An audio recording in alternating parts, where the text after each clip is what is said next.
I appreciate their willingness to participate in this. The PTG appreciates your willingness to come and be interested in who's running. So first I'm just going to have all the candidates just say their names, starting with this end here. All right. Can you speak? I'll go here. Go ahead. Roger Leroy Horse. Gordon Rogers. John Restivo.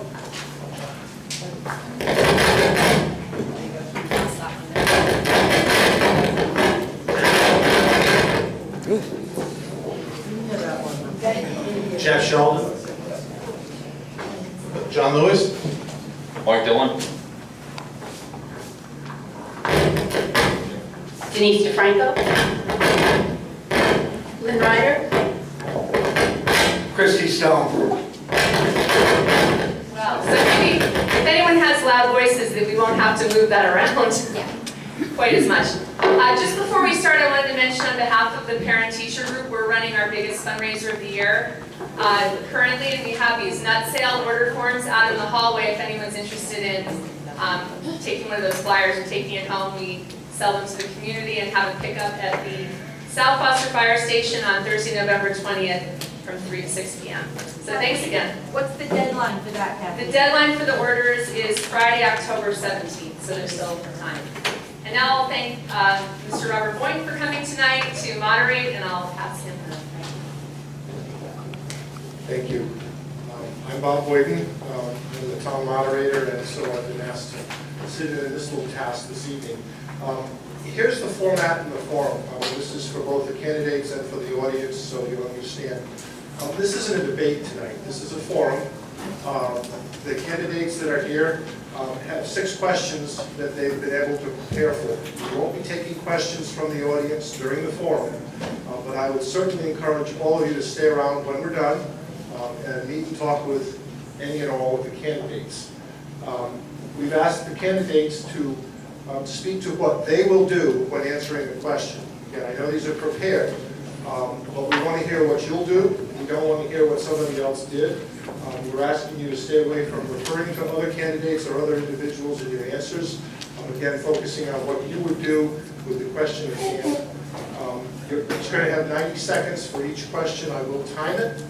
I'll do my best to tell you if you're still talking when there's 15 seconds remaining, and I will tap the table with the gavel when the 90 seconds are up.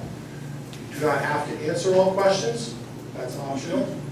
And at the end of the 6 questions, you'll each have 2 minutes to make closing remarks. I'm going to go through the questions in the order in which they were published, and the order in which I ask you to speak will be random. I'm going to draw names from the jar beside me, and when we finish the table, I'll put them all back in and start again. I'm going to give up the microphone. I'm going to try to speak loud enough this evening so everybody can hear me and the candidates can use the microphone. So, any questions from the candidates? Okay. If everyone could speak up, it's kind of hard to hear in the back of the room. So the first question, what is the major challenge confronting Foster today? What is the major challenge confronting Foster today, and what is your proposed solution to address this challenge? Mr. Lewis, you're first. I have proposals.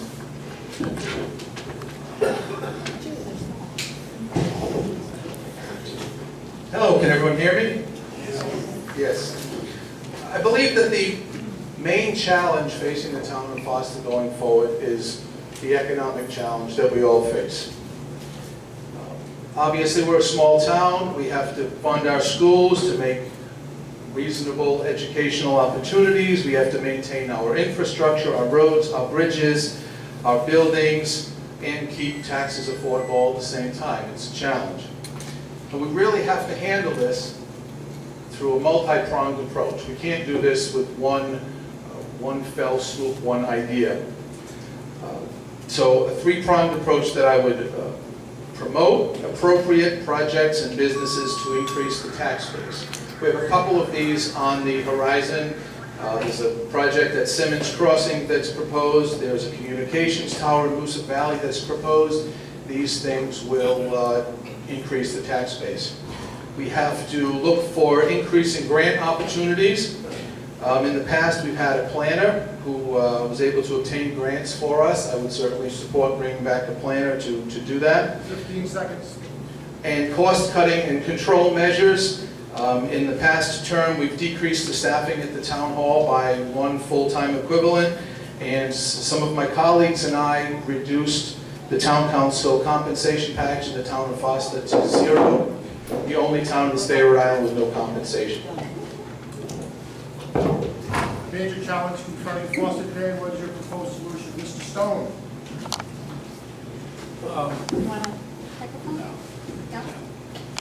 One of the major challenges, I believe, confronting Foster.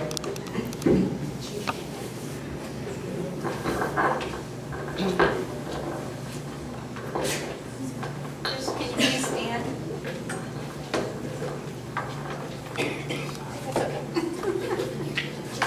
I'm holding the timer during the logistics, don't worry. Not worried.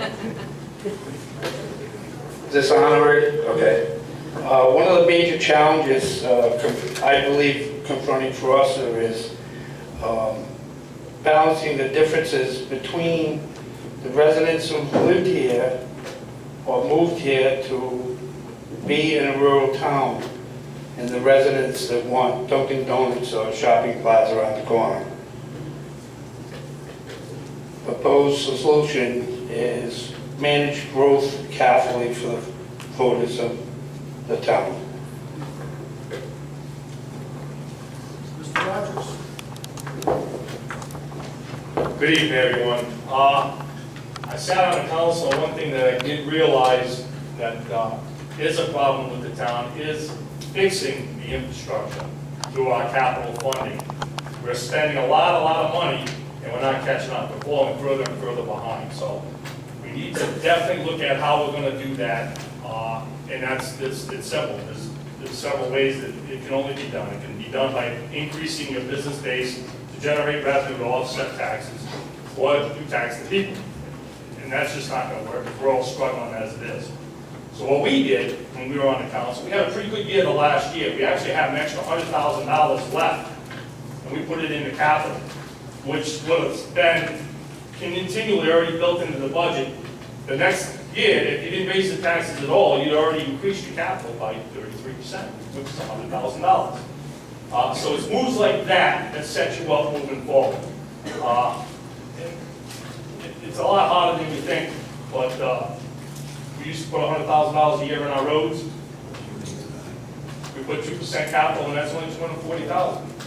And then you got to buy cruisers, you got to buy trucks. So it's definitely an infrastructure. It's the biggest challenge of this town. Our buildings. It's all like that. Mr. Franco?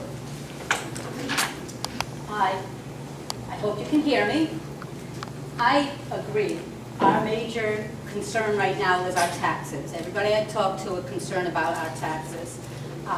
That's why I'm very hopeful for Simmons Crossing. Since I moved here 29 years ago, all I heard is Route 6. Route 6, we've got to get industry. It's very difficult to do that, so I hope that comes through. I also feel that we need to look at our spending. This past budget, there was a lot that I thought could be cut. Unfortunately, didn't go the way I voted, but I think our taxes need to be looked at, our spending trends need to be looked at. Thank you. Mr. Restivo? So, like most of the other candidates here, I agree. I do think that the major issue facing our town is our fiscal. I think I do think that our tax burden on our residents is unreasonably high. And despite that high tax burden, we still face a number of infrastructure problems. There are issues that we know exist today. There are also a number of issues that we see on the horizon. And there's very little wiggle room in our existing budget to address these issues in any meaningful way. We've been putting Band-Aids on them for years and, frankly, putting good money after bad. In terms of solutions, though, I don't believe that there's any single one thing that can be done in order to fix that. I think what we do need to do is expand the sources of revenue to our town beyond the residents and the taxes that we pay. I think two of the main places that revenue can come from is the state. I don't think we're adequately represented, and we're not getting enough money from the state. And I also think that we should be getting more revenue out of our existing commercial properties. I think that if they were given the tools they need to succeed and actually grow, that they would be able to produce more revenue for the town and ease the burden on its residents. Just to refresh everybody's memory, the question at hand is, what is the major challenge confronting Flossie today, and what is your proposed solution to address this challenge? Mr. Hawes. Good evening. I believe everybody knows I've been around forever. But I could stand up here and disagree with this one guy. But the bottom line is, you gotta watch this, you have to watch that. Well, if we do, and we don't take care of our bridges, you know what kind of shape we're in right now? We've had to replace 4 bridges in the last 2 years, and the rest of them are in bad shape. If we don't get to them and get them fixed, we'll be putting in all the bridges. That's one thing. Another thing is this next council is going to face the water supply plan. The town of Foster sits on the watershed. We supply, or we're on, most of the water that goes into the watershed comes from Foster. That's why we haven't been able to get any kind of industry in this town, because the minute we try, the state or the city water board shuts us down. So we've got to try to get some kind of a arrangement with the city board. They want us now to pay them millions of dollars, or give them a lot of land. 15 seconds. So I think I agree with what John had to say on the finances, but I think these two things are very important. Thank you. Mr. Dillon.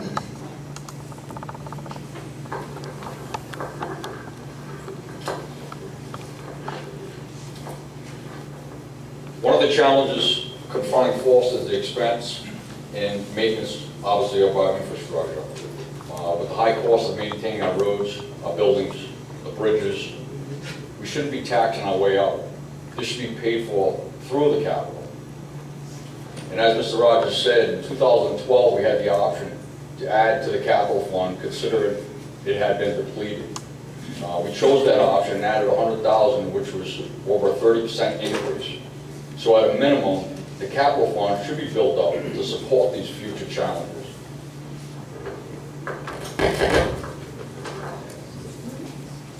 Ms. Ryder. I think one of the major challenges facing this town, if not the challenge, is planning. We don't plan for the future.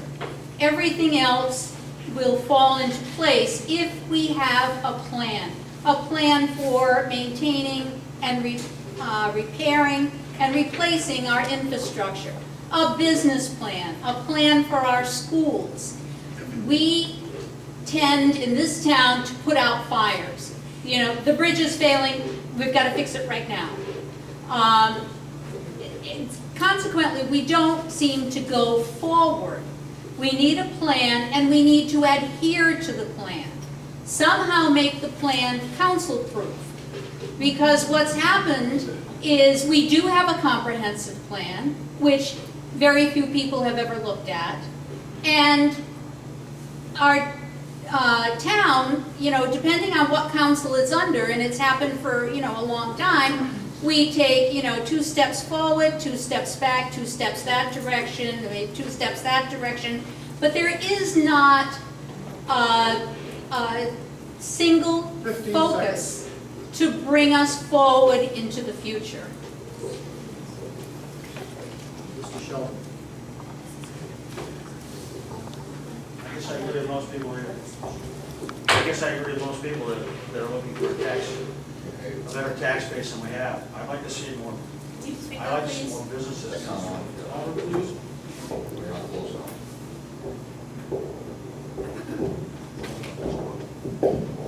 Is that better?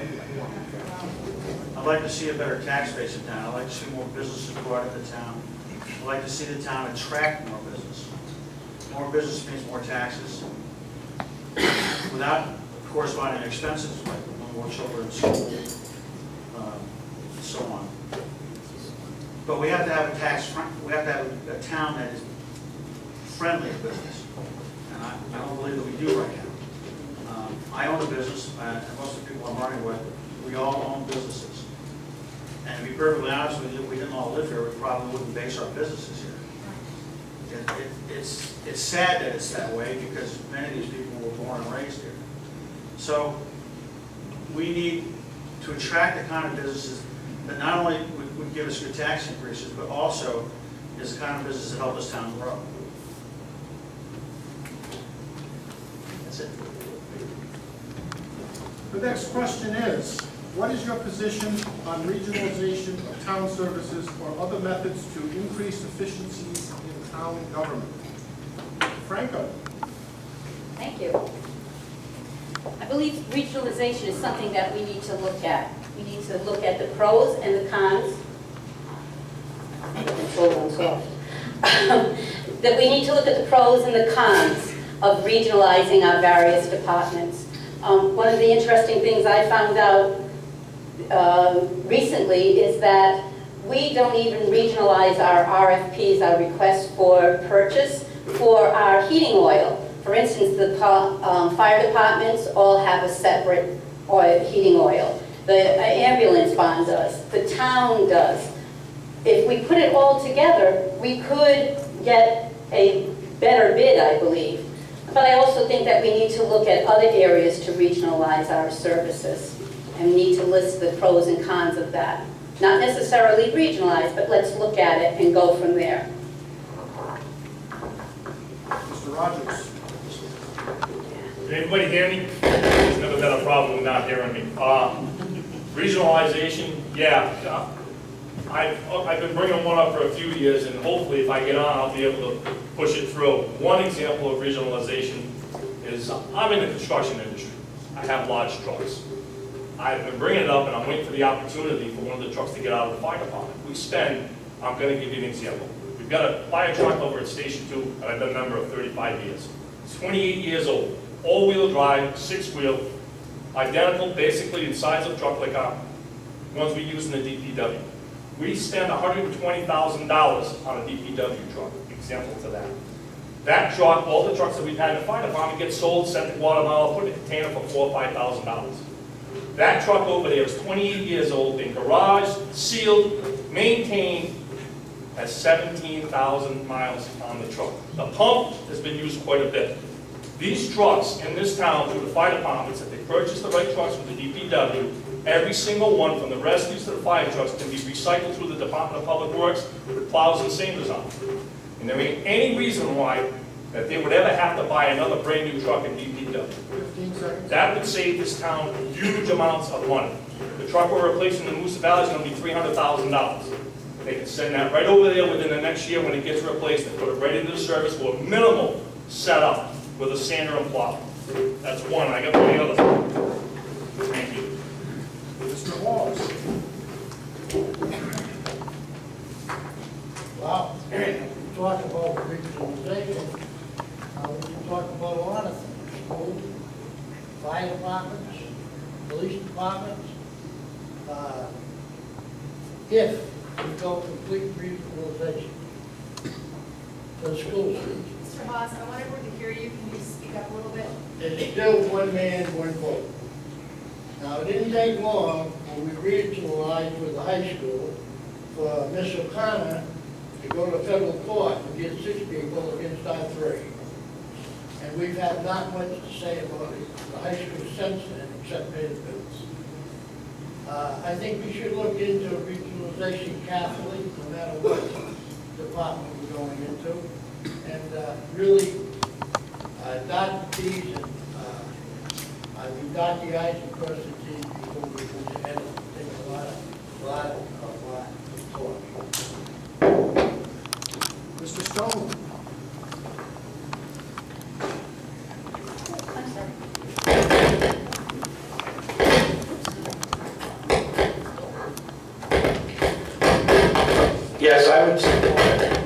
I would support it. I agree with Roger. That we need to look into it, but we need to be very careful.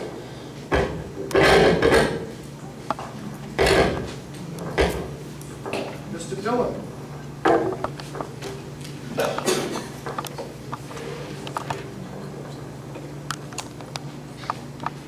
I believe in the regionalization of towns' services or combining services. The purchasing power could be substantial. We could possibly share with other towns the purchase of sand, salt, even our oil. We'd also share the expense of equipment. Owning one piece of equipment in multiple towns instead of 2 or 3. We have, our combining towns, as an example, we have a grader. Gloucester, I believe, has a grader. Coventry has a grader. Our roads, we have a lot of gravel roads in town. Maybe Gloucester doesn't use their grader as much. But as an example, one piece of equipment could probably maintain 2 towns.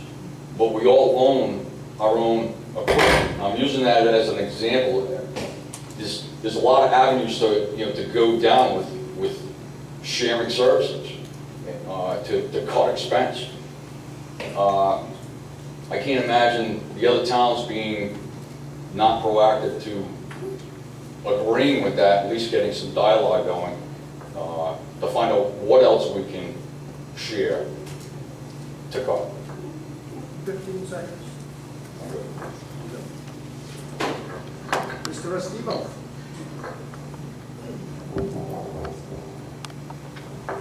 I absolutely do support regionalization where it makes sense. I think it's something that needs to be considered and entered into on a case-by-case basis when it's been given very thoughtful consideration. We've had a lot of, with the school, for instance, regionalization has not made sense. We ended up with 2 towns with 3 school systems instead of 2 towns with 1. Now, I absolutely wouldn't advocate for complete regionalization, but I think it shows that regionalization does not always work to achieve the efficiencies that people think it would. There are certain services that just hands down should not be regionalized. Police, fire, these essential services where it's not worth it. It's not worth the sacrifice to either our education system or our health or the amount of time it would take to get to a hospital in order to save the town money. Mr. Sheldon? I'm for regionalization. It saves money. Cost-wise, personnel that will take It's hard the to employee hear for back long here. periods. Sorry? It's hard to hear in the back. Is that better? Yeah. Personnel costs are continuing to rise. More than that, benefit costs are going out of sight. If you can regionalize and save the money that it costs to keep people employed, as long as we don't lose things that are essential to the town, then I think that saving money by eliminating positions that we can share with other people and cause them some savings is a better idea than continuing to spend money that we don't need to spend. Ms. Ryder?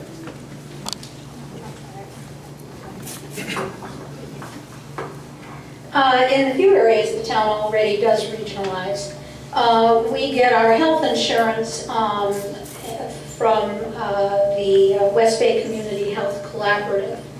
And through them, we get probably the best deal we possibly can because we use their lawyers and consultants to find the best deals. We used to collaborate with or share costs with Situate and Gloucester on things like oil, sand, salt, gas. But I spoke to the treasurer and she said over the past few years, because of the great turnover in the DPW director department, that has fallen through the cracks and they have not been able to keep up that relationship, and that's something that certainly should be explored. I think any kind of savings, collaboration, cost sharing with those kind of things is a good thing. I do not believe that sharing services such as police or dispatches is a good thing. We have you know, our town, I would not do anything that would jeopardize the health or safety of the town. Between Gloucester and Foster, there's 15 seconds. over 100 square miles. We can't possibly, troopers, you know, can't possibly police that big an area efficiently. It didn't work in Connecticut. Troopers are back in the barracks. They're trying to bring back the dispatchers. Mr. Lewis.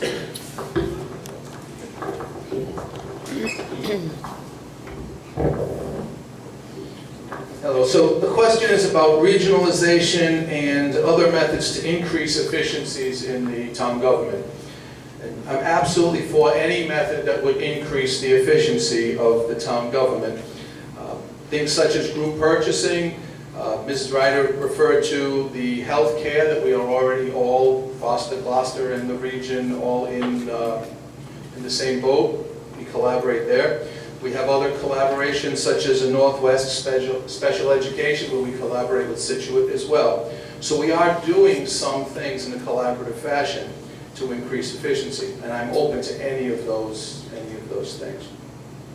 Formal regionalization, however, is a different story. We have to remember that we are the smallest town in this area.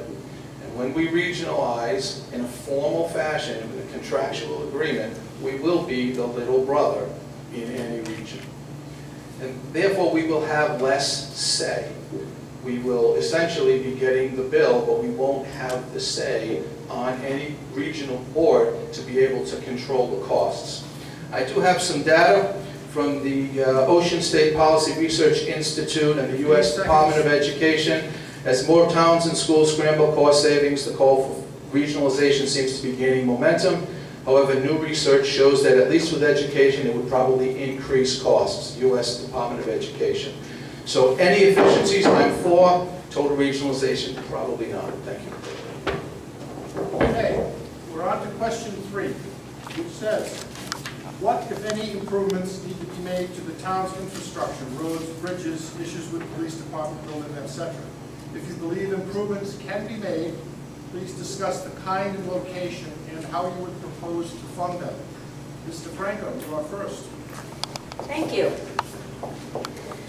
I believe that this council has looked at the roads and bridges. We've made improvements to several bridges. We are in the process of improving other bridges. I do feel that the police station is a major concern for me. I did take a tour, and please feel free to call the chief, I spoke to him, and take a tour of the police station. It was an eye-opener. It's in need of a lot of repair. Where that would come from, there's a lot of ideas, proposals out there, relocating, adding on to the police station that's there, revamping the police station. We need to look at what the cost would be. There are grants out there that we could get, but that doesn't necessarily mean that we're not going to have to pay some of that bill. And that would probably mean a bond, which would eventually come down to you and your vote as to whether that is done. Mr. Sheldon. I think the police station needs some work. I understand that half of the current townhouse was built to accommodate a police station. Much of that space is sitting unused right now. I believe that cost-wise, a police station put in the town hall would be an economic way to give them better space and a more modern space. And I haven't been able to study all the details, but it seems like it would be a cheaper move than building a new building anywhere, or even trying to maintain the old one.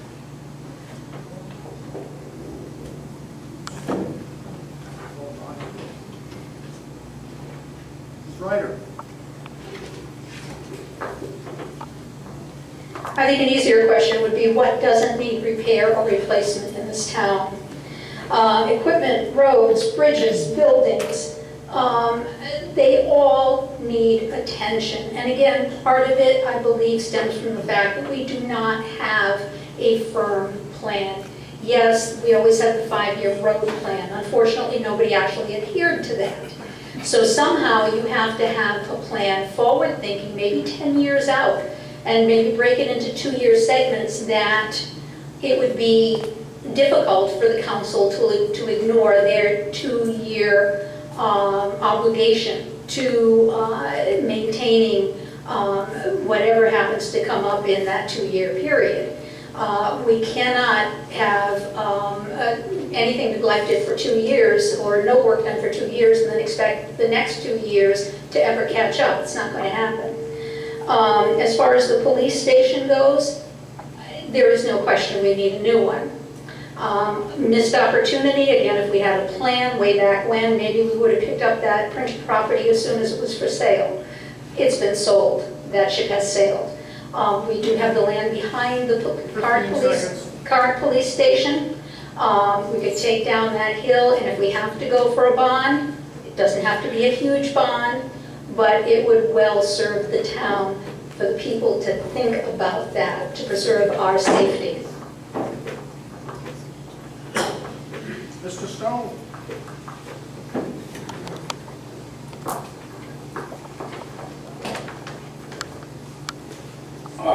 I believe we need to make all the repairs that are required, but they require raising funds, and we need to look at grants, any way we can get money. I know there's a bill in the House that they're trying to increase for road repair, I believe. They're raising from 20 million to 50 million, and I think it was Mr. Restivo that already commented that Foster needs to get their share. Mr. Rogers? Glad Jeff brought that up about the police station and everybody else. It is in dire need of help. I could go on, I wish I had 5 seconds on this, but to elaborate on the plan that Jeff was talking about, I'm sure Mike's going to mention, we're kind of rolling this plan out tonight. That town hall is basically 2 very large buildings, one to the right, one to the left, with a breezeway in the center. I'm going to talk fast. So the left-hand side, the whole entire building has never been used on the second floor because the windows were put in, weren't suitable with a fire alarm. So we have an entire second story on both those buildings that we cannot use because the windows are too small. We have 3 people on the left on a building that's over 3,000 square feet or around, and the same on the right. If you take 3 on the left and move on the right, put the treasurer upstairs, the entire police station will have a larger, bigger building on the left if we use what we got. It's very important. Next time you go to the town hall, look at that building and realize these are ideas, and without ideas, we can't move forward. I think it's a fantastic idea, and I think it can be done with minimal expense, and the building is large enough to handle what we got. Actually, if they move in on the left, they will have a larger space than they have now. The chief can go upstairs on the second floor like he currently is right now. The treasurer, when she moves, if they move to the right, can go upstairs with her secretary. The tax collectors, you can put her downstairs in the lobby with a window as you walk in, make the employee's entrance, the entrance where you go in and pay your taxes to the tax collector. It can be done, and it's a good idea, and I think it ought to be looked into. Thank you. Mr. Hawes? Well, I think we're talking infrastructure, we're talking a lot of things besides the police station. As I mentioned before, the bridge remains need a lot of work for replacement. Some Mr. things Haas? I believe. I want everyone to hear you. Could you speak up? Can't hear me? Yeah, sorry. Your mic has to be facing your mouth. Okay. Is it better? No, point the in front of your mouth. All right, There you go. better? Yes. All right, I made notes here, and I'm gonna read them because I've only got a minute and a half. So all bridges in town, I think we can repair them or rebuild at affordable price if we can afford. I'll also mention the fact that the police chief has done a good job, and on his job, plus the fact he's been very efficient at getting grants to help out the police station, the town highway. The highway department has already this year ordered 3,000 ton of gravel. So that tells you how much we've neglected the roads. They've got to be, you can't send a grader out to grade nothing. You gotta have gravel. So, you know, in all, I think there's so many things we can do that doesn't cost us all that much money. So we should start thinking along that line. Thank you. Mr. Lewis? So folks have pretty much mentioned the three things that I think are most important with regard to infrastructure improvements: the police station, the roads, and I'll speak to the paved roads, and the bridges that are in town. We have approximately 50 miles of paved road that is the responsibility of the town to take care of. With at most lifespan of 20 years, we really need to be paving 2.5 miles of road every single year in order to maintain them, to keep up with them and not lose them faster than we're maintaining them. That should be coming out of the capital budget. That's what we pay for that. The bridges, we've made great strides in repairing bridges this past term. The Plain Woods Bridge has been reopened and the Mill Road Bridge has been repaired. Both of those were done with FEMA grants, close to $500,000 according to the town, FEMA grants for repair. We had to do some repairs on the Johnson Road Bridge, and the Windsor Road Bridge is undergoing repair right now. That came out of the town's rainy day fund. The bridge ended up being closed by the DOT. Sounds like a rainy day to me. That bridge should be opened up again before the end of the year. The third thing, certainly the police station. We have a 19th century building full of 21st century technology. It does need to be replaced. The chief and I have met with representatives of the Department of Agriculture, looking at low-cost loans, looking at grants. It does need to be replaced. We have to find a solution, and we will do so. Mr. Restivo?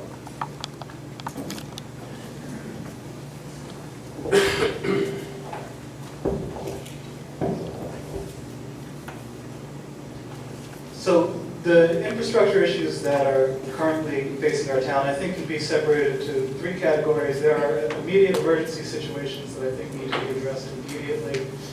For instance, the school's well here. The school serves as an emergency shelter. There were points in times where students here were having to get buckets of water to flush the toilets, and that's completely unacceptable. And in situations like that, I'm absolutely confident if there were students having to do that in Providence, they would have found the money to fix the situation immediately. The money would come out of the capital reserve, which, because of our town's fiscal health, as I brought up earlier, we don't have the capability to address many emergency situations like that. Or they would have found an alternative source either from the state or federal government somewhere to remedy the situation immediately. Our police station, I think, is a ticking time bomb sort of situation where if it doesn't get addressed quickly and appropriately and thoroughly, is going to present a more expensive, more challenging problem in the future. And in terms of how to fix that, I think we need to be receptive and open to as many creative and good ideas in terms of finding the funds to do so, including some of the ideas we've heard tonight. And in terms of our roads and bridges, I think that that's a very comprehensive, expensive issue facing our town that may require a bond.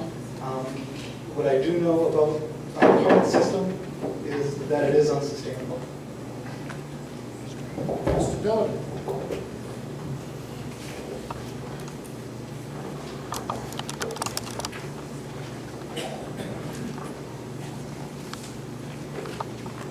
One issue at hand is obviously the condition of the police department. As Mr. Hodges was saying, ideas have been circulating about how to address this issue. You know, and what could be done with that building or purchasing another building. We were discussing it and come up with another idea, as Gordon said, and that was to utilize what we've already had. The town has a substantial amount of wasted space. I believe we can utilize that space more efficiently and combine both services in one building. The building is updated.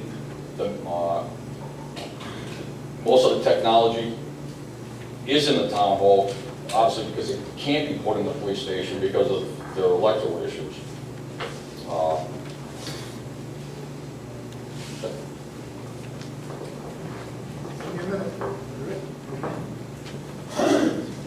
Question 4.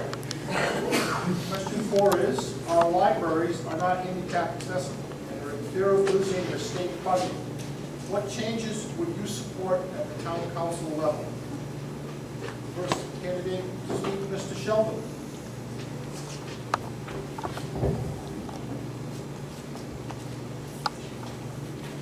I think the two libraries that we have fit the character of the town. I'm not sure that a new library that's proposed at Simmons Crossing does that.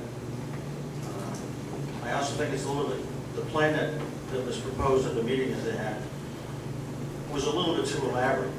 We're getting beyond having just a library. I'm a reader. I read everything. Could you speak up I'll just a read it. little? Is that better? Yes. I read everything. I love to read. I think libraries are a great thing, but I don't think they need to be more than libraries. Other than that, the libraries in Foster are independent, and how they spend their money is their business. I don't think the town should get involved in a huge expansion of a library at this time, because I don't think there's widespread support for it. But I also don't think it's needed. Foster Free has always been a great library. I personally haven't been in Tyler, but my wife worked in Foster Free for many years, 15 seconds. and I really enjoyed that library. Its character is wonderful. I don't think it needs to be changed.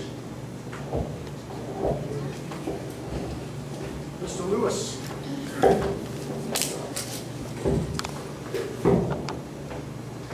So first of all, this really is not a town council question, because the libraries, like the fire stations and the ambulance corps, are independent corporations. So they really don't need to come to the council to get approval to build the building that they want at the location that they want. Just like any of us, we're independent entities.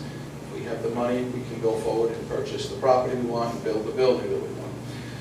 So this is not something that's necessarily ever going to come forward to the town council to pass a decision on. Where it would come in front of the town is if they were asking for some of the money from the taxpayers. And in that case, they would have to go in front of the financial town meeting and make their case and make that request. So while certainly I do support the library, I would not oppose them coming in front of a financial town meeting, making their case and hearing the voice of the voters. Personally, I'd like to see a new library. I hope that the old buildings are maintained somehow so that they're not lost to us. We don't have that historical loss, that they're maintained the way they look, repurposing them somehow.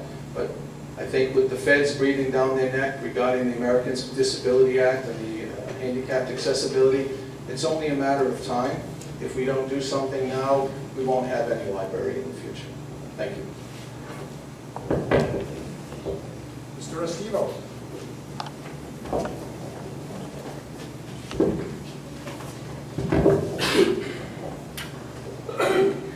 So I personally am a very strong advocate for libraries. My first job was in a library. I worked in a library all through high school. And I think that they're phenomenal places for any community. A library is a place where anyone can go for free to better themselves, or at least it should be. I think the fact that there are members of our community who can't access our libraries is a shame. And it really is something that ought to be addressed. And as on town council, I would do whatever I could to advocate for whatever they thought was the best way to address that as a problem. Mr. Rogers. Yeah, I kind of concur with what Mr. Lewis says. They're a private entity, much like the fire department. But there are times that they run into problems that they can't handle on their own. So they may need some help from the town. He had mentioned one way. Certain things that I think the libraries may have an endowment of, last time I knew, was over $100,000 that they could use in putting our heads together and figure out there'll be challenges, but we could probably make them handicapped accessible. They could use the endowment, which I think was put in endowed to the libraries for capital improvements, which I think this would be considered a capital improvement to make them handicapped accessible. And with us putting our heads together between the town and the endowment, I think that's a hurdle that we might be able to overcome and fix what we got. So I don't think it's unfixable. I love the libraries that we have, and I think we ought to keep them. And between the endowment and the town, I'm sure we can come up with some ideas. Thank you. Mr. Stone.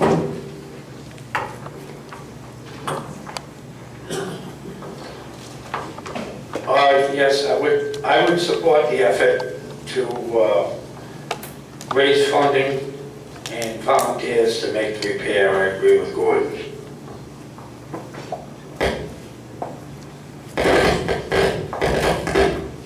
Mr. Morris. Well, I support the libraries. Of course, I live on the other side of town, and we have a library over there in Moosa Valley, nobody wants to lose it. I can understand that. But the library, like John says, is an entity unto themselves. And they own their libraries, they support themselves, and they gotta keep to the state demand. So I support the library. Ms. Ryder.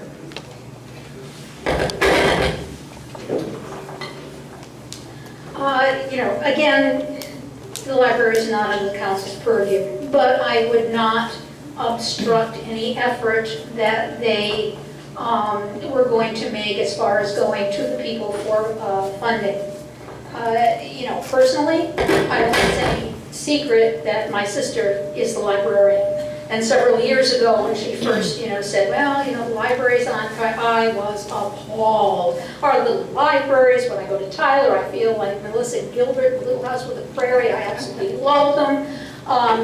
But, I do understand that the lack of handicapped accessibility is a major issue. They have done many studies. It is not fixable in either building.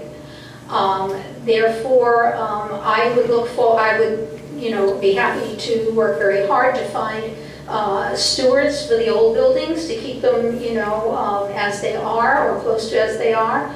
But I certainly would appreciate a community center where there would be programs for tots, teens, seniors, where there would be meeting rooms where, even like a business organization could have a meeting. We could, where art could be shown on the walls, and there could be a real meeting place for the people in the town.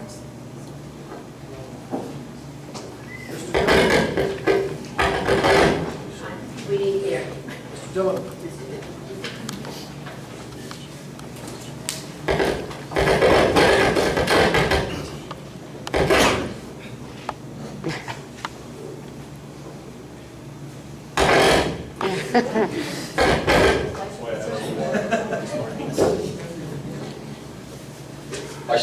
I don't have a problem with it, we're addressing a library. I don't have a problem with a new library. What I take issue with is, we have many issues to address in this town. If the libraries can afford to do this themselves, that'd be wonderful. With the other problems that we have and the things we have to pay for, it just kind of falls short on the priority list of priorities.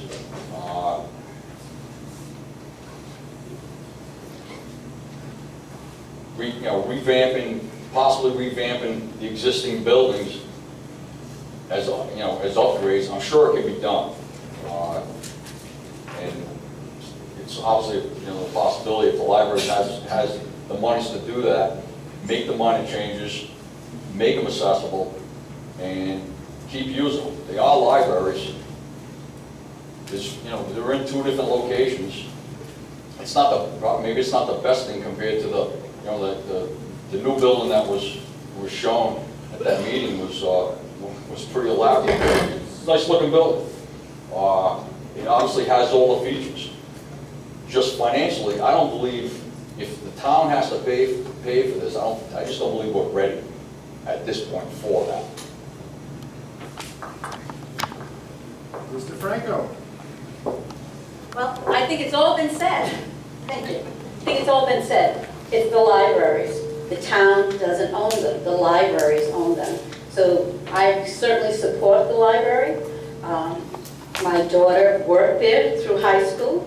I think it's something that we need to have to be accessible for the handicapped.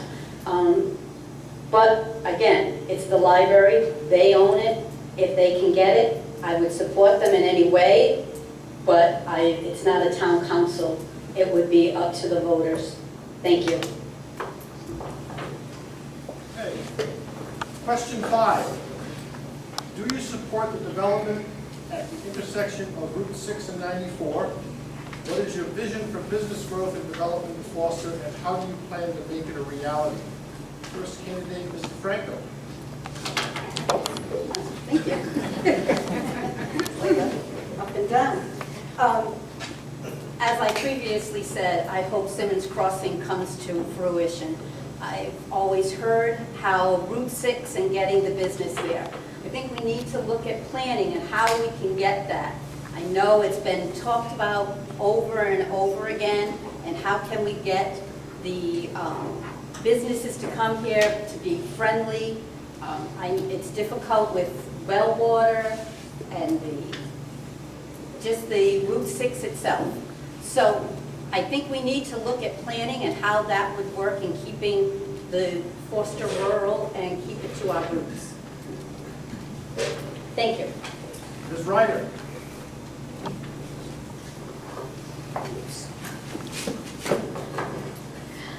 The concept of Simmons Crossing really isn't new in this town. My family moved here in 1956. At that time, there were 3 little markets, and having talked to George Newman, who's lived here, the last 150 years, there were at least 5 or 6 little restaurants on Route 6. There was one in Moosehead Valley, so that places for people to meet and greet were available. And I think that's one thing that has been sorely lacking in this town. We have lost those things. I have the privilege of going through the archives of preservation and reading through the scrapbooks. And, even in the 50s, 60s, 200 people attended a Grange dance. Not that I'm saying we hold a dance there, but there was much more of a community feel, and I think something like Simmons Crossing could bring that back. Also, we can choose to have, growth is going to happen. We can either have it happen for us or to us. If we just kind of let things develop willy-nilly and don't support the kind of development in the place, which happens to be, they're putting it in one of the business nodes that the planning board, when they rezone Route 6, that is one of the planning, one of the business nodes. This development is extremely Foster friendly. It's a place to start, and I think we need to start. We need to plan. Mr. Estes.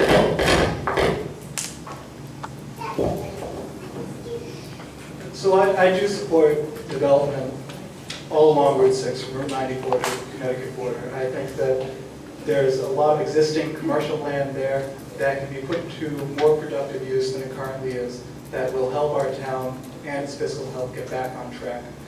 In order to accomplish that, I think that there are a number of steps that we can be taking in order to not only see the type of growth along that area that we consider compatible with what we enjoy about living in Foster, but also to actually encourage businesses to come here, those types of businesses that we do want to see.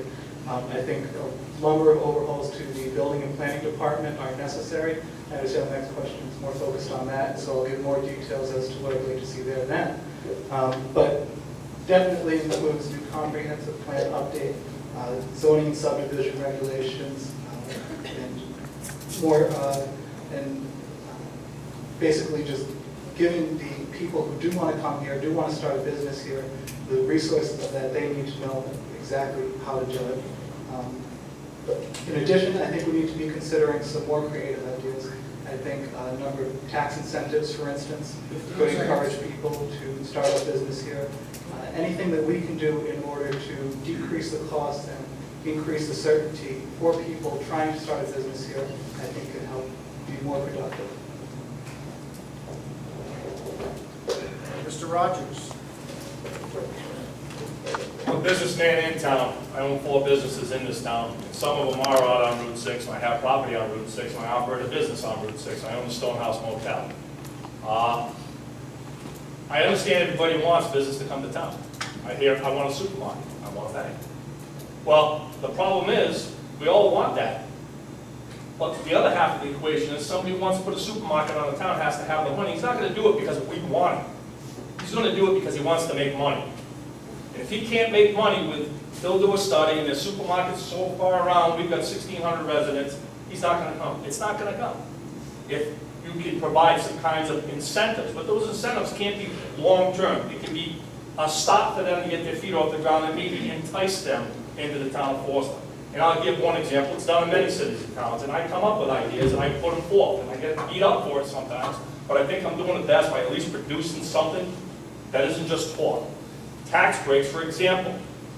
Maybe corner on the corner, 6 and 94, or any, it isn't just about that one, it's any vacant lot that a business wants to come to. When I was on the council, they actually came to me, talked to me one-on-one, one of them, the owner on that corner, says, would you consider tax breaks? I said, absolutely. But why don't you come to us with somebody who says, hey, they want to move here, and we'll move. For example, tax break. First year, 0 taxes. Second year, 25%. Third, 50%. Fourth year, 75%. The fifth year, they're 100% assessed value. That's the kind of tax breaks we have to do. We can't raise the commercial tax rate on the businesses that are here. They're already struggling. Mr. Stone?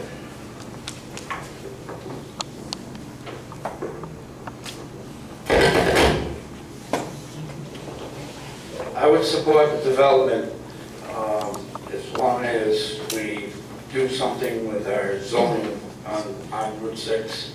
You can't do for one unless you do for all. Mr. Lewis?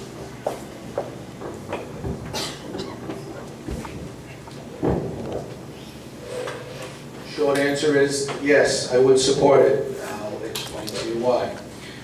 This intersection was rezoned by the planning board and the town council a few years back as a business node. It's the perfect place in town for that type of development. It's not in a residential area. It's not really in anybody's backyard. And this intersection, in fact, has been developed over the years. It was a trolley stop on the Danielson Railroad. Before that, there was the Backdraft Cafe. Before that, there was Maud Lochner's restaurant. And before that, there was the church. And before that, there was a gas station on that corner. There's always been something on that corner. There just isn't today. But the things that are in that proposal, a supermarket, a library, a restaurant, those are all things that are in the character of this town, if they're built correctly, if they adhere to our zoning. We've had libraries and restaurants, and we've had all of those things. We've had markets. We lost most of our markets. Marv's Food and Stuff is gone, and Sweets Market is gone, and the market in Moosa Valley is gone, and the market that was just over the line on Chop Mist Hill in Situate is gone. They're all gone. All we have is gas stations, cigarette stops, and milk stores. We don't have a market. So I don't look at this as deviating from where the town has been. I look at it as returning to where we have been. Restoring services, restoring a place where people can meet, enhance the tax base, and provide local jobs to folks. Thank you. Mr. Hawes? Well, I gotta agree with John because I seen all those businesses there. They were there, some survived and some didn't. Some burned down. Someone owns that land and wants to develop it, and it's to the benefit of the town. I support it. Mr. Sheldon?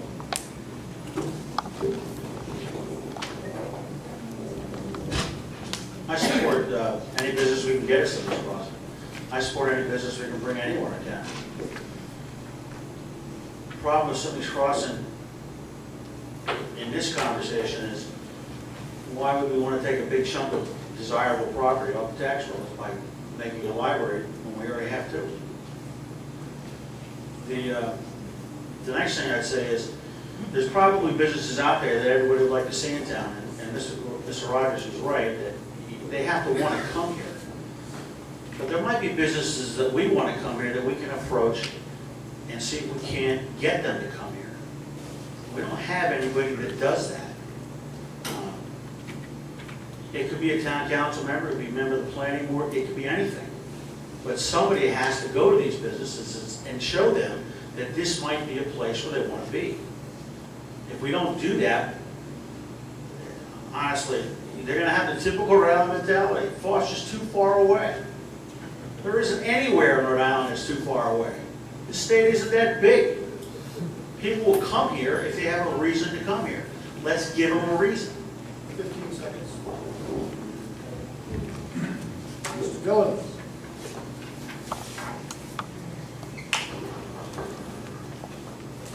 I can't really elaborate on what Mr. Rogers was talking about. We had discussed that a few days back, about Route 6. I support all business growth in town and including Route 6 and 94.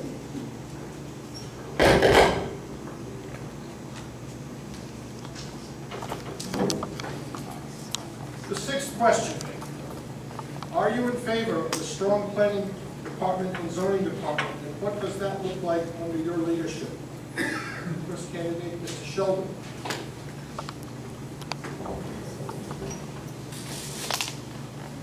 I've lived in town almost 20 years, and I realize that makes me an outsider of a lot of people. We've had a lot of different things happen with the planning department. There's been a lot of discussion about it, whether we should have somebody full-time, whether we should have somebody part-time. I'd like to have an effective, I hear about a comprehensive plan, but how does that affect all of you? It hasn't brought more business to town. There hasn't been a lot of construction in this town in 20 years. There's been an awful lot of stuff, as everyone here has pointed out, that has disappeared. Okay? What has the planning board done? That's not to throw criticism, but to say, we're supporting a planner, or we were, until recently. And that's money that we're spending. What do we get for it? We need to get something for that. I guess there's grants that come in because of it. There's other ways to get grants. But we need a planning department that's going to do something that's going to get business here. So far, that hasn't happened, because no business has showed up. 15 seconds. That's it. Ms. Ryder. I believe that planning is the key to Foster's future. If you want to keep it a living, breathing, sustainable community that we want to live in, we have to plan. And we have a plan. We have a comprehensive plan that, unfortunately, because we don't have, and haven't had for a while, a strong planning department, is not well known. I would support a full-time planner with a contract that would make that position somewhat council-proof. You need someone who can keep all those balls in the air. You need someone who can go and ferret out grants, can ferret out businesses that might want to come out here. We need someone who can work with the zoning board. One of the problems, I certainly support zoning, but our ordinances are horribly out of date and make it almost impossible for business owners to to establish themselves. And, there are so many, different things that you can do, through revision of the zoning ordinances, but they need to be completely gone through 100%, not just new stuff added onto the end. And again, we need to construct them so that they will help us meet our goal, whatever the plan is. Mr. Franco. I am in favor of a strong planning and especially zoning. As Lynn mentioned, our zoning is inadequate. You can ride around town and see many violations. We need to look at that. We need to look at our planning and get our planning department strong and our zoning department strong. I've called around to various towns to find out what they have, and it's gone from a range of having two part-time, a part-time building and zoning, a part-time planner, to having a full-time planner and a full-time building and zoning. One town, which I found interesting, has a planner and a zoning official one and the same, so that they're looking at their plans and they're looking at their zoning ordinances and making them correlate, if you will, mesh, if you will, so that I think that's something we might want to look at. Thank you. Mr. Rogers? Denise brings up a good point. She is correct about that. That town she's speaking about is very close to ours. Guy has an engineering degree, he's also the zoning, and he works with the planning. Those kind of professionals will save you money and help you in the long run. It's kind of a loaded question, you know, you were in favor of a strong plan department? The simple answer is yes. Who would stand up here and say no? Same thing with zoning. There are a lot of violations that can be addressed, that aren't being addressed, especially now when we're lax in building, we can concentrate on them. So there are 5-year terms on the planning and zoning, so any council really can't do much other than work with what they have and sit down and work with the people that are on there. Because with 5-year terms, they put 2.5 terms in for each one of our terms on the council. We have a 2-year term council, but you have 5-year term planning and zoning. So you have to work with them, you have to sit down, you got to put them in the direction you want them to go, and you got to communicate with them. So that's all I got. Mr. Hollis? We had a planner, Tom Ford.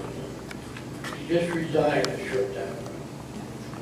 While she was here, when she was full-time, she got over $300,000 worth of grant for the town of Florida. While they decided that the council before us, I guess, they didn't need a full-time planner. And a planner cannot be part-time in this town and still have the time to get the grants that we need and can use. So I'm 100% behind the full-time planner. Mr. Lewis?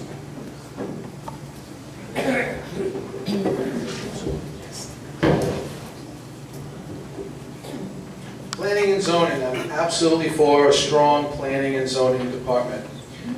When I was first on the council a few years back, we did have a full-time planner, and as Mr. Hawes indicated, during that time, our full-time planner received in excess of $300,000 in grants for the town, including the grant for the generator for Penn School that you'll see as you leave, or perhaps as you came in. $300,000 in a 4-year period is more than it cost us to pay for her salary and benefits during that time. She didn't cost us a dime having that full-time planner for 4 years. When the full-time planner was reduced to a part-time planner, $0 in grants. So now for the past 4 years, we've been paying for our planner at $0. Where's the efficiency in that? I absolutely support a full-time planner so that we can gain those grants. Many jobs that are done at Town Hall can't necessarily be done by a particular person, and the planner picks up a lot of that slack. Who's in charge of overseeing the various dams in town? Who is that? We don't have a town engineer, the town planner. Who's in charge of the community development block grants for the town? The town planner. You have a full-time planner, you can have a comprehensive plan that's written well, and then the zoning ordinance and everything will follow from that. Without a full-time planner, you're not going to move forward. Mr. Stone?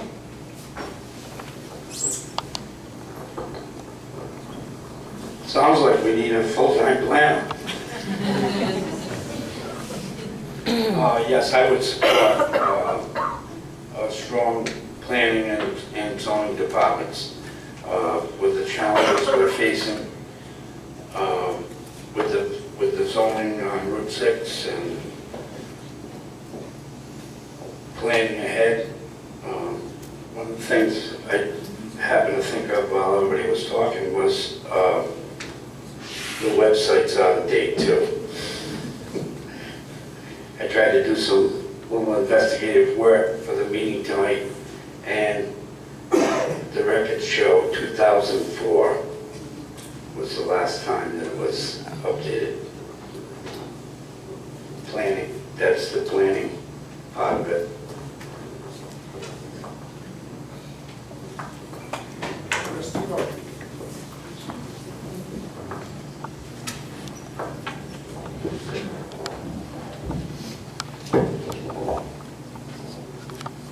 So I do believe that a strong planning and building zoning department is essential to economic growth in the town. I don't think it's just a matter of a full or part-time planner. I think it's a matter of having a full-time planner that's given the right direction and encouraged to go to put the processes and protocols in place that are actually conducive to growth here. I think it's not just having an updated comprehensive plan that's needed and very important, and updated, well-drafted zoning and subdivision regulations. It's also a matter of having somebody who, if somebody from out of town wants to come in and put up a cell tower or start a business here, they can make a phone call and get a response that day. What are the steps I need to take? How much is it going to cost? How long is it going to take? That kind of certainty is absolutely necessary for any business, whether it's a national business or a mom and pop shop, to actually get off the ground and want to do and grow in town. And I think that's absolutely critical and important. Mr. Donovan?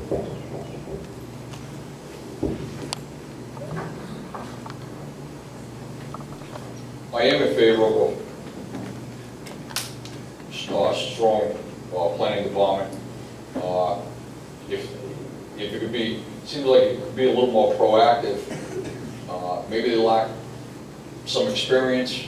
Maybe they need, some new blood to generate ideas and to just not to be. I don't know. It just seems like it's stagnant. Nothing's been obviously been done, as Mr. Sheldon has said. I agree with Jeff. Maybe they just need refreshing, somebody to, that can help the other members just come up with new ideas, and possibly to, support developing Route 6 and ways to attract business. I'm sure if they came to the council and asked, this is all about ideas. We sit here, and I've been here long enough to see that the town is stagnant. Things just keep going. It seems like we just keep going in circles. So I would agree with Mr. Sheldon's statement, on the planning.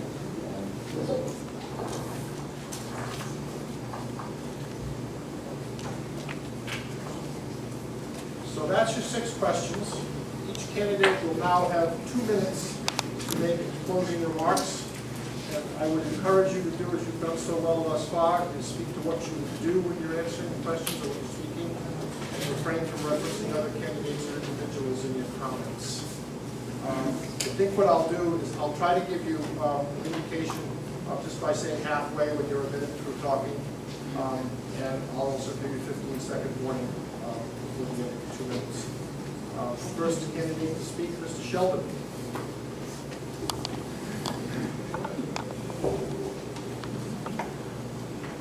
I believe that the best kind of government you can have is one that leaves you alone. Let you go about your day-to-day business. When you have a government that takes more away from you every year, it doesn't give you anything back. It doesn't give you anything more than they've already given you. Or gives what they take away from you to somebody else. You have a problem. We've talked a lot about infrastructure tonight. If we spend money on a bridge that we don't need to spend, we've wasted money that could be spent on other infrastructure projects. If we don't mind our nickels, we're going to lose our dollars. Another part of that government that leaves you alone is too many people in this town are ready to, too many people in our town government rather, are ready to use government against you. If you don't agree with them, they'll attack you any way they can. That's not good government. That's bad government. I speak to that because I've been a victim of it. But I watched people attack Mr. Rogers for donating several $1,000s into a project. They found some stupid law that allows them to have an ethics charge against them. This town benefited by several $1,000s, and they went after it for it. Do you really want those kind of people running your government? You want people that aren't going to do that. You want people to appreciate it.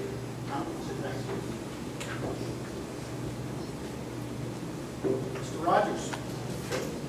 Just want to mention, Anthony Renzi isn't here tonight. He's had an open heart surgery, so he couldn't make it. So you see, he's not here, that's why it was scheduled. So I don't want him to get a bad rap for that. I see people in this audience that I grew up with. I see people who I revered their uncle and helped them on the farm. I grew up on Cucumber Hill Road, basically my whole life.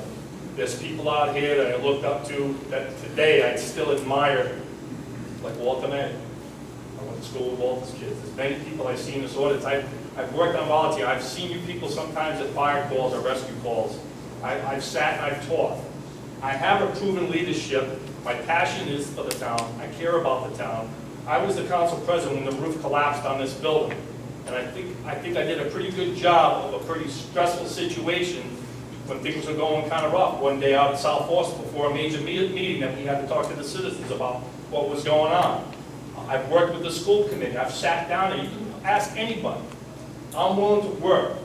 Mr. Bonds in the back. I've stepped in his office and introduced the new council members. I remember growing up with our police chief, you know, when he started off in the town. People on the planning board, I've talked to the house. It's about communications. You know, I take a rap sometimes, but I really do care for the town.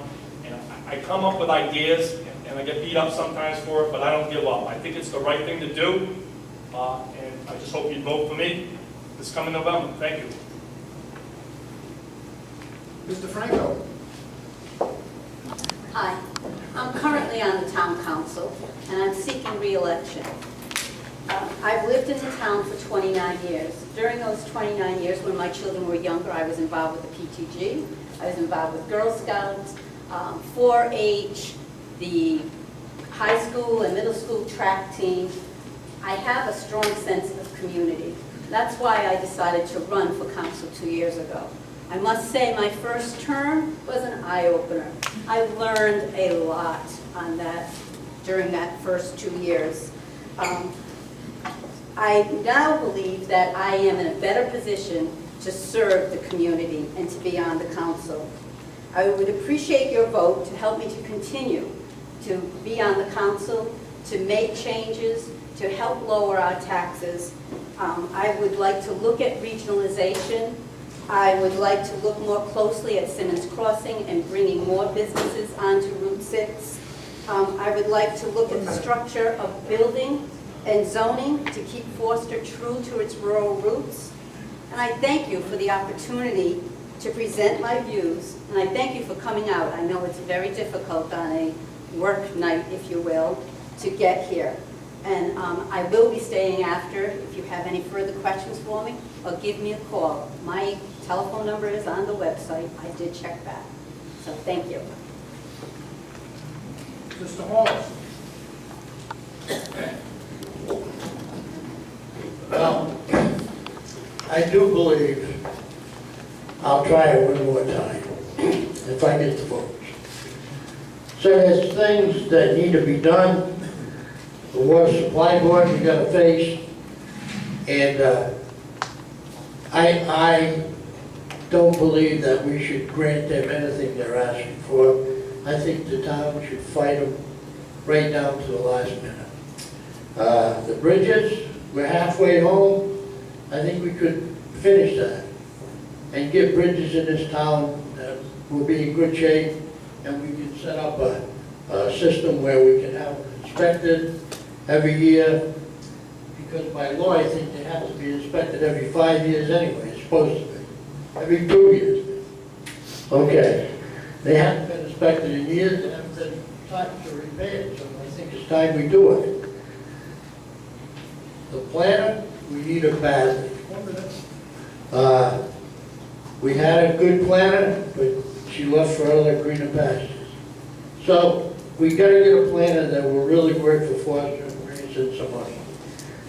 And the roads, we've got a man that's doing a good job. He's used already, he's using by the end of this year, 3,000 tons of gravel, it tells you what kind of shape the roads are in.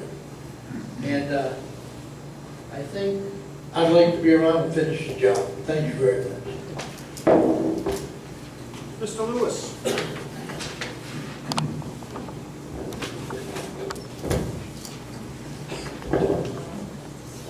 Thank you. Well, first I would like to thank the PTG and the school committee for putting this together, Mr. Boyden for moderating, my fellow candidates, and everyone who turned out this evening to allow us to present our views to you.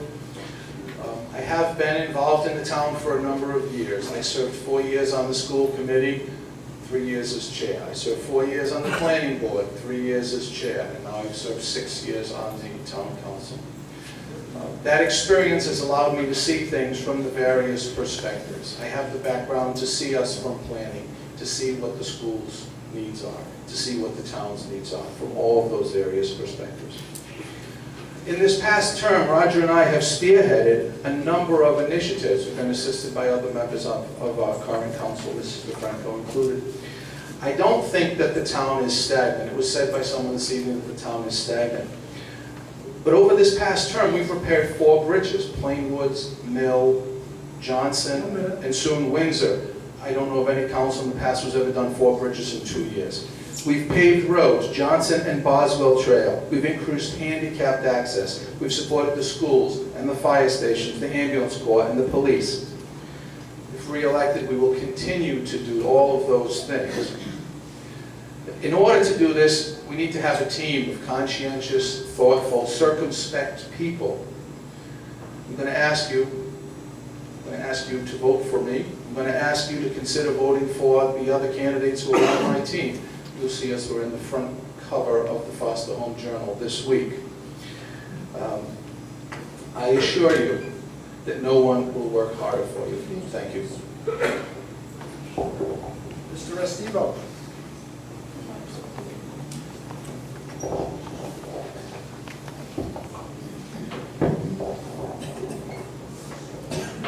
I would also like to thank everyone who came out tonight and the organizers who put together this event.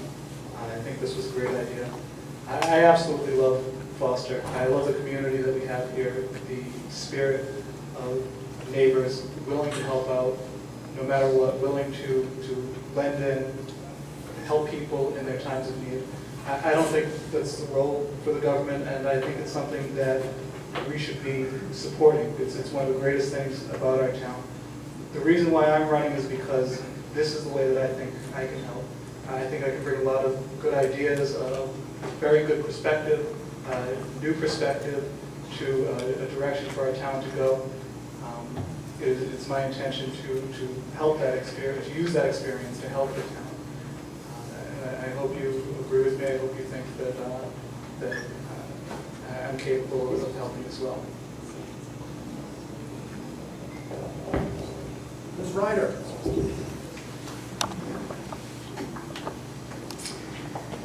I also want to thank the organizers of this event. I don't think we've had something like this since I can remember. And we all know how difficult it is to get out and talk to people. We, essentially other than the Foster Home Journal, what do we have? We have nothing. I have lived in town since 1956. I went to Payne School. I went to Pontiac School. I have previously served on the council for 6 years. I am currently on the board of directors for Foster Senior Housing, which is Hemlock Village. And I am the Tax Board of Review, and I am also the vice chair of the Preservation Society. So yes, I'm involved in the community. One of the reasons I'm running, probably the reason, is because I believe the town council, it's their job to facilitate town government, not to reinvent it, not to micromanage it. The town charter provides a pretty good framework for governing Foster with a list of positions that should be filled by the most qualified professionals we can find, and then let them do their job. To run for council, only qualification you need is to be a voter in the town. That and probably an extremely thick skin. We have a plan. We have a comprehensive plan. The problem is that councils have gone off the rails and not supported that plan. We at one time had a very strong economic initiative that died in the past few years. Now you never hear about it. Okay? I think the council, the main focus should be on how to help the town reach their goal, and that for the brief time that you are on the council, you are a guardian of the town, and that your decisions should be based on what is best for the town and not on anything or anybody else. Mr. Dillon?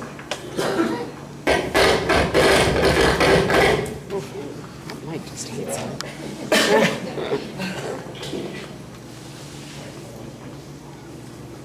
I tried to the best of my ability to use a common sense approach for all issues while serving on the council from 10 to 12. I was elected to represent the taxpayers. I plan to continue this process if elected. Mr. Stone?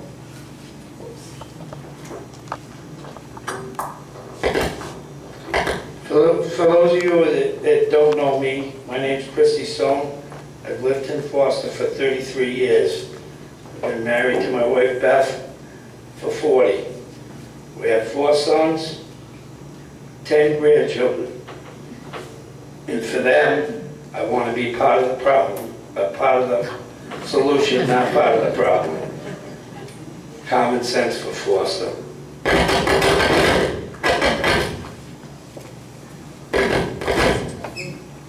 So that's the conclusion of our event tonight. Just wanted to thank you all for coming, to be willing to speak to these issues in front of taxpayers in this town. I appreciate all of you coming, and we hope to do this every 2 years. Sometimes the first time, a lot of people don't know about it, but hopefully either we'll change the terms to 4 years, or we'll do this in 2 years again. So stay tuned, and thanks again for coming tonight.